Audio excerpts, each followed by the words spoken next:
مسلم شریف کی حدیث ہے، نبی رحمت صلی اللہ علیہ وسلم نے سیدنا فاروق اعظم رضی اللہ تعالی عنہ سے کہا،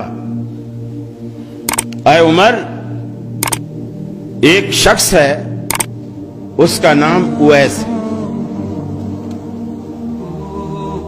اور وہ قرنی ہے، اس کے کمر پر اس کی برس کا ایک داغ ہے، پہلے بڑا تھا، اب وہ تقریباً کم ہوتے ہوتے 1 درہم جتنا رہ گیا ہے، اب وہ موجود ہے، یعنی میرے وقت میں وہ موجود ہے،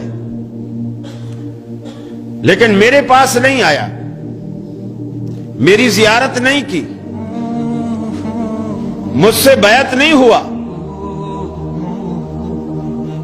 صرف اس وجہ سے اس کی ایک بوڑھی ماں ہے اور وہ دن رات اس کی خدمت میں لگا رہتا ہے، اور اس کی ماں کی خدمت کرنے والا اس کے سوا کوئی نہیں، تو اس نے ماں کی خدمت کی وجہ سے صحابیت کا رتبہ چھوڑ دیا ہے۔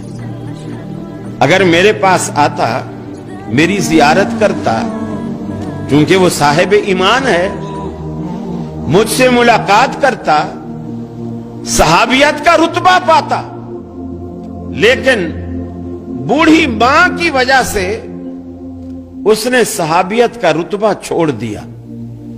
عمر، لیکن اللہ نے صحابیت کے رتبے کو بھی کھونے کے باوجود اس ایک بوڑھی ماں کی خدمت کی وجہ سے اللہ نے اسے وہ کچھ دیا ہے کہ وہ اپنے منہ سے کچھ بھی نکال دے، عرش والا اسے فوراً پورا کر دیتا ہے۔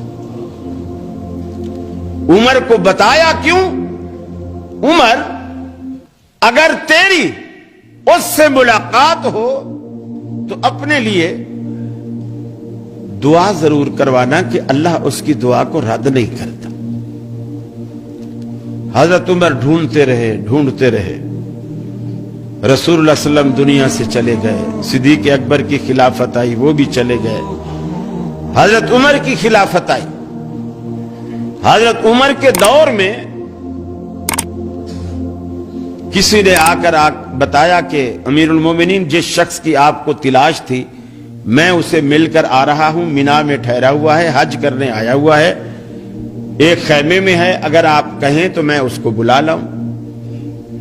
انہوں نے کہا نہیں، جس بندے کی اللہ کے ہاں اتنی او بھگت ہے کہ اس کی بات اللہ ٹالتا نہیں ہے، ہم اس کو اپنی دربار میں نہیں بلائیں گے، اس کے احترام میں خود اس کے پاس جائیں گے۔ حضرت عمر فاروق نے اس بندے سے کہا مجھے لے چلو۔ خیمے میں گئے، ایک شخص ہانڈی چولہے کے اوپر رکھ کر پکا رہا تھا، باقی کچھ دور بیٹھے ہوئے تھے۔ آپ نے پوچھا ایوکم اویس، ارے تم میں اویس کون ہے؟ وہ جو ہانڈی پکا رہا تھا اس نے کہا میرا نام اویس ہے۔ فرمائیے۔ سیدنا فاروق اعظم نے اپنا تعارف کروایا اور کہا کہ میرے لیے دعا کرو۔ میں نے کہا میں آپ کے لیے دعا کروں؟ آپ صحابی رسول، خلیفۃ المسلمین، امیر المومنین، میں آپ کے لیے میں دعا کروں؟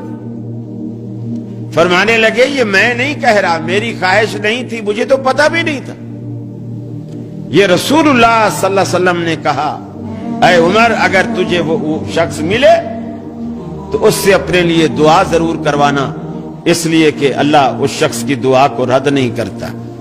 وہ اس نے عرض کی کہ پھر فرمائیے میں کیا دعا کروں، کیا دعا کروں آپ کے لیے؟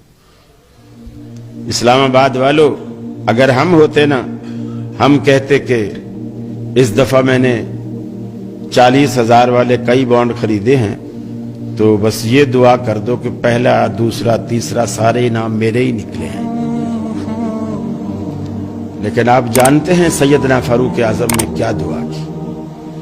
فرمایا کہ میرے لیے یہ دعا کرو کہ اللہ عمر کے گناہوں کو معاف کر دے۔